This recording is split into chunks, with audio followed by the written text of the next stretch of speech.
जनता party के लोगों ने उनकी तस्वीर को बड़ा साझा किया और कहा कि साहब देखिए माहौल बनाने की कोशिश कर रहे हैं, लेकिन शायद अनुराग ठाकुर भी समझ गए थे कि भारतीय जनता पार्टी प्रचंड बहुमत के साथ आगे बढ़ रही है। अनुराग जी, आपकी पहली प्रतिक्रिया क्या तब भारतीय जनता पार्टी 198 सीटों पर अपनी उपस्थिति दर्ज कर रही है? सोनार बंगला के सुनहरे भविष्य का सूर्योदय हुआ है। भय हारा, भरोसा जीता है। और बंगाल की जनता को कोटि कोटि प्रणाम, जिन्होंने रिकॉर्ड मतदान करके ऐतिहासिक जीत भारतीय जनता पार्टी की सुनिश्चित की। बंगाल की जनता ने तुष्टीकरण को नकारा, मोदी जी को स्वीकारा है। मैं कहूंगा ममता जी के माफिया राज से बंगाल को मुक्ति मिली है। अब वहां पर डबल इंजन की सरकार होगी, सुशासन होगा, डबल विकास होगा। वहां के कट मनी, करप्शन, कमीशन और सिंडिकेट पर प्रहार होगा। जहां टीएमसी का झंडे के नीचे 10 गुंडा होता था, अब वहां कानून का डंडा होगा। लेकिन अभी अनुराग ठाकुर कह रहे थे कि साहब देखिए घुसपैठ का एक बड़ा मुद्दा बनाने की कोशिश की गई, रोहिंग्या इतने सारे थे। अब आप देख लीजिए, मैं दावे के साथ कह रहा हूं, चुनाव खत्म हो गया, बीजेपी वहां जीत रही है, सरकार बनाने जा रही है। अब बीजेपी घुसपैठ के मुद्दे की बात भी नहीं करेगी। मैं आपके चैनल पे बहुत गंभीरता से कहता हूं, इंडिया न्यूज पे जी, कि अगर नक्सलवाड़ी में जो नक्सलवाद की शुरुआत हुई और 126 जिलों तक पहुंचा पिछले 60 सालों में, 10% आबादी पर प्रभावित किया, उस नक्सलवाद से मुक्ति भी दिलाई तो नरेंद्र मोदी जी की सरकार में अमित शाह जी ने दिलाई। बंगाल का गुंडा राज और सिंडिकेट और घुसपैठ को खत्म करके ही छोड़ेंगे। कि हमारा वायदा है, यूसीसी को लागू करेंगे, 1 करोड़ युवाओं को रोजगार देंगे, 7वां वेतन आयोग लागू करेंगे, बेरोजगारी भत्ता देंगे और बंगाल को सोनार बंगला बनाने का सपना भी पूरा करेंगे। ये ममता बनर्जी अभी भवानीपुर में जहां काउंटिंग चल रही है वहां पर पहुंच गई है, काउंटिंग रुक गई है। उनका कहना है कि साहब कुछ ना कुछ खेला करने की कोशिश की जा रही है, क्योंकि एक ही सीट से चुनाव लड़ रही हैं। अब शुभेंदु नंदीग्राम से तो जीत गए हैं, कहीं वहां पर भी ना खेला हो जाए। तो क्या इस तरह के जो आरोप चुनाव आयोग पर लगाए जा रहे हैं उसे देखकर आप क्या कहेंगे? जहां असम में भारतीय जनता पार्टी हैट्रिक जीत की लगाई है, सेंचुरी सीटें जीतने की हो सकती है, वहीं पर बंगाल में इतिहास रचकर डबल सेंचुरी सीटों की बनाने की तैयारी कर रही है। वहां ममता बनर्जी जी पिछली बार भी हारी थी, अब की बार भी हार जाएंगी तो कोई बड़ी बात नहीं, जनता ने नकारा है। क्योंकि ममता जी ने मां माटी मानुष का नारा लेकर जनता के बीच में गई थी जी, जनता ने 15 साल आशीर्वाद दिया। जब मां माटी मानुष को भूलकर टीएमसी का नाम तुष्टीकरण, मर्डर और कट मनी तक सीमित हो गया, टीएमसी, तो जनता तो इस टीएमसी से मुक्ति चाहती थी। ममता वर्सेस जनता चुनाव में ममता की हार हुई, पार्टी की भी, और व्यक्तिगत हार पिछली बार भी हुई थी, इस बार भी हो सकती है। अनुराग जी, मैं देख रहा था क्योंकि जिस तरीके से ईडी वहां पर सक्रिय थी, आईपैक पर छापे हुए, हिरासत में भी लिया गया। अब जो सबसे बड़ी बात है कि भ्रष्टाचार, कट मनी, जिसका जिक्र आप भी कर रहे हैं, वो बंगाल में चरम पर था। केंद्र की जो राशि वहां पर पहुंचती थी उसमें बड़े पैमाने पर भ्रष्टाचार होता था। बीजेपी के नेताओं ने इस बात का जिक्र किया। और जो नमन्ना बंगाल सचिवालय है वहां पर सीआईएफ और सीआरपीएफ भी बढ़ा दी गई है।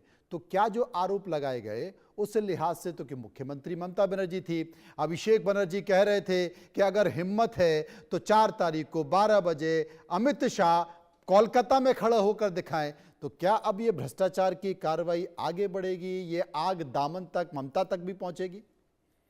मैं धन्यवादी हूं, आपने सवाल पूछा और इतने विस्तार में पूछा। जी, आपके सवाल में 2 उत्तर छिपे हैं। एक, भ्रष्टाचारियों के साथ किस राज्य की मुख्यमंत्री खड़ी हुई?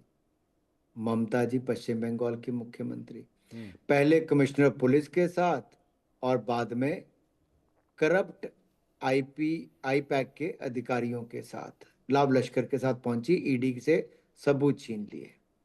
दूसरी ओर उनका भतीजा बाइपो, उसने देश के गृह मंत्री को ललकार दिया कि 4 मई के बाद बंगाल की धरती पे पांव तो रख के दिखाओ। आप कल्पना करो बंगाल की जनता कितनी भयभीत होती होगी, डर में रहती होगी, सहमी होगी। जब व्यक्ति देश के गृह मंत्री को ललकार सकता है, धमका सकता है, वहां आम आदमी कितने भय में जीता होगा भाई। इसलिए हमने भय मुक्त बंगाल करने की बात कही थी। नहीं, लेकिन मुझे अनुराग ये चिंता इस बात की हो रही है कि गृह मंत्री ने भी जवाब में कह दिया था कि हम उल्टा टांग के सीधा कर देंगे। तो अब उल्टा टांगा जाएगा या सीधा किया जाएगा? जहां था टीएमसी का झंडा, वहां 10-10 गुंडा। अब वहां चलेगा कानून का डंडा। अच्छा। कानून का डंडा चलेगा, गुंडा नहीं रहेगा। हमें कुछ करने की जरूरत नहीं है। जब कानून व्यवस्था में आप सुधार करते हो, कानून की पालना होती है, तो न्याय प्रक्रिया में और नियमों के पालन करने में ऐसे लोग खुद ब खुद सीधे हो जाते हैं। क्योंकि उनको संरक्षण नहीं मिलेगा अब सत्ता का, उनको संरक्षण नहीं मिलेगा ममता बनर्जी का। उन घुसपैठियों को, गुंडों को, कट मनी वालों को, सिंडिकेट वालों को अब ममता बनर्जी का संरक्षण नहीं मिलेगा। या तो वो पलायन करेंगे या फिर जेल जाने की तैयारी करेंगे। अनुराग जी, देश ये जानना चाहता है, लोग ये पूछना चाहते हैं कि भाई ये कौन सी बीजेपी है जो तय कर लेती है और बड़े कॉन्फिडेंस के साथ। हम देखें कि अमित शाह जब एक कार्यक्रम में थे तो उन्होंने कहा 8 बजे काउंटिंग शुरू होगी, 10 बजे दूसरा राउंड शुरू होगा और 1 बजे ममता आउट हो जाएगी। हमने ये भी सुना कि देश के प्रधानमंत्री एक मंच से कह रहे कि भाई मैं जा तो रहा हूं, लेकिन इस भरोसे के साथ, इस विश्वास के साथ कि मैं 4 तारीख को शपथ ग्रहण समारोह में आऊंगा। वो शपथ ग्रहण समारोह की तारीख नहीं थी तय, लेकिन ये तो तय था कि 4 को परिणाम निकल कर आएंगे। ये भरोसा क्या कहता है बीजेपी का? ये बताता है कि आप जमीन से जुड़े हो। झाल मुड़ी हमने खाई, झटका ममता को लगा, और इतना करारा झटका लगा कि ये सन्नाटा अब तक है। आप देखिए, जमीन से जुड़े रहो तो लोगों की समस्याओं का पता चलता है, उनका समाधान आप करते हो, लोगों के भावनाओं को समझते हो। इसलिए आप विश्वास के साथ कहते हो 4 मई ममता गई, और जब ममता जाएगी तो हमारी सरकार बन जाएगी, हम शपथ ग्रहण समारोह में आएंगे। यही प्रधानमंत्री ने कहा। अनुराग जी, पश्चिम बंगाल बहुत जरूरी था क्योंकि राष्ट्रीय सुरक्षा के मद्देनजर भी एक महत्वपूर्ण राज्य था और बीजेपी बार बार इसका जिक्र भी करती थी। अब पश्चिम बंगाल में बीजेपी आ गई है।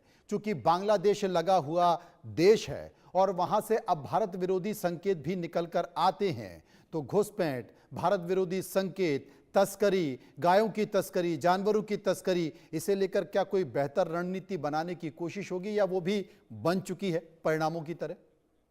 हमने सदा अपने पड़ोसी मुल्कों के साथ अच्छे रिश्ते चाहे हैं, लेकिन उससे बड़ी बात यह है कि हमें अपने राष्ट्र की सुरक्षा भी उतनी ही प्यारी है। दिनेश त्रिवेदी जी को नई जिम्मेदारी मिली, वो अपनी भूमिका वहां पे निभाएंगे। बंगाल में हमारे यहाँ जो मुख्यमंत्री नए बनेंगे, सरकार बनेगी, वो अपनी भूमिका निभाएगी। जो 500 किलोमीटर के दायरे में अभी कंटीली तार लगनी बाकी है, वहां बंगाल में भाजपा की सरकार अब जमीन अधिग्रहण करके कंटीली तार लगाकर सीमाओं को और सुरक्षित बनाएगी।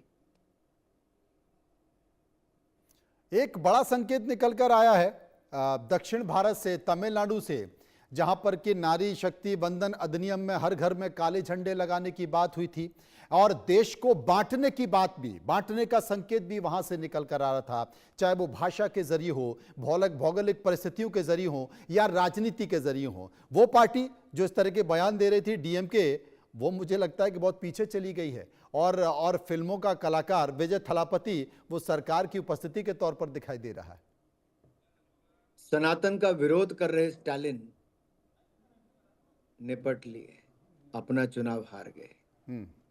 राम मंदिर के समय आपने देखा कैसा विरोध किया था। उनके बेटे उदयनिधि ने कहा था, और सनातन की तुलना ने HIV, एड्स और ऐसी गंदी गंदी भाषा बोल के की थी। मैंने तब भी कहा था, मुगल आकर चले गए, अंग्रेज आकर चले गए, सनातन था, सनातन है और सनातन रहेगा। जो सनातन से टकराया वो चूर चूर हो गया। ममता जी का भी वही हुआ, स्टालिन का भी वही हुआ।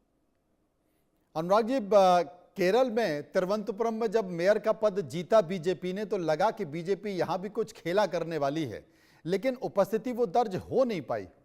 कोई टीस नहीं। आप देखिए पहले हमारी कितनी सीटें थी, आज कितनी बताइए। अभी तो 3 दिखाई दे रही हैं। और पहले कितनी थी? पहले तो कोई संभावना थी नहीं। तो आप देखिए, जहां शून्य हो वहां से 3 पे आना बहुत बड़ी बात है। वोट परसेंटेज बढ़ना बड़ी बात है। तिरुवनंतपुरम में अपना मेयर बनाना बड़ी बात है। जो लोग ये कहते थे कि हम दक्षिण में कुछ नहीं कर पाएंगे, उनके लिए बड़ा संकेत और संदेश है साथी। अनुराग, ये 3 का आंकड़ा बड़ा खतरनाक है। पहले बंगाल में भी 3 आई थी, फिर 3 से 77 हो गई और फिर 77 से 198 हो गई। तो मुझे लगता है कि अगली बार 77 अगर केरल में आई तो फिर खेल ही अलग हो जाएगा। लेकिन पूरे देश में चर्चा चल रही है कि नारी शक्ति बंधन अधिनियम जब आया तो मुझे लगता है कि बहुत व्यापक असर उसका हुआ और महिलाओं को भी लगा होगा। हो सकता है कि इस चुनाव में महिलाओं ने भी बढ़ चढ़कर हिस्सा लिया। हालांकि ये संसदीय दल तय करता है, लेकिन देश कह रहा है कि कहीं पश्चिम बंगाल में कोई महिला मुख्यमंत्री तो नजर नहीं आ जाएगी। क्या आपने सोचा था कि दिल्ली में रेखा गुप्ता जी आएंगी और भजनलाल जी राजस्थान में, मोहन जी मध्य प्रदेश में, भूपेंद्र भाई गुजरात में आएंगे, नायब सैनी जी हरियाणा में आएंगे? जो आपने सोचा नहीं था वो नाम आए हैं। क्योंकि हमारा विधायक दल तय करता है किसको नेता चुनना है, पार्लियामेंट्री बॉडी तय करती है किसको क्या जिम्मेदारी देनी है। तो मुझे लगता है आज तो जश्न मनाइए, जनता का आभार प्रकट कीजिए, पटाखे फोड़िए, जलेबी खाइए और देश के मुख्यमंत्री के प्रधानमंत्री नाम आने नरेंद्र का मोदी के इंतजार तो कीजिए। अभी देश के प्रधानमंत्री नरेंद्र मोदी 6 बजे उनका भाषण भी सुनना है कि वो संकेत निकल कर क्या देते हैं। संकेत तो वो ऐसा नहीं देंगे, संकेत तो जनता का और कार्यकर्ताओं का आभार प्रकट करेंगे, क्योंकि प्रधानमंत्री ने जो मेहनत पसीना बहाया है जी, ये उनकी लोकप्रियता है और अमित शाह जी की रणनीति है। और नितिन नवीन जी के पहले अध्यक्षता में जो पहले चुनाव हुए उनमें एक रिकॉर्ड बना है। जी, मैं तीनों को ही बहुत बहुत बधाई और साधुवाद देता हूं, जिन्होंने दिन रात एक कर दिया और इनके नेतृत्व में कार्यकर्ताओं ने दिन रात एक किया है। अमित शाह जी की रणनीति, मोदी जी की लोकप्रियता और नेतृत्व और राष्ट्रीय अध्यक्ष जी की अध्यक्षता में चुनाव हुए और शानदार ये परिणाम। बड़ा संकेत दिया अनुराग जी आपने, क्योंकि जेपी नड्डा अब राष्ट्रीय अध्यक्ष नहीं हैं, अब नितिन नवीन है और उनके रहते हुए बंगाल से इतना बड़ा संकेत निकल कर आया है, तो ये अपने आप में एक बहुत बड़ी बात है। आपका बहुत बहुत शुक्रिया, आपने हमसे बातचीत की। बंगाल पर हम लोग चर्चा कर रहे थे। तो कुल मिलाकर ये बड़ा संकेत, और 6 बजे देश के प्रधानमंत्री नरेंद्र मोदी संबोधित करने वाले हैं बीजेपी के कार्यकर्ताओं को।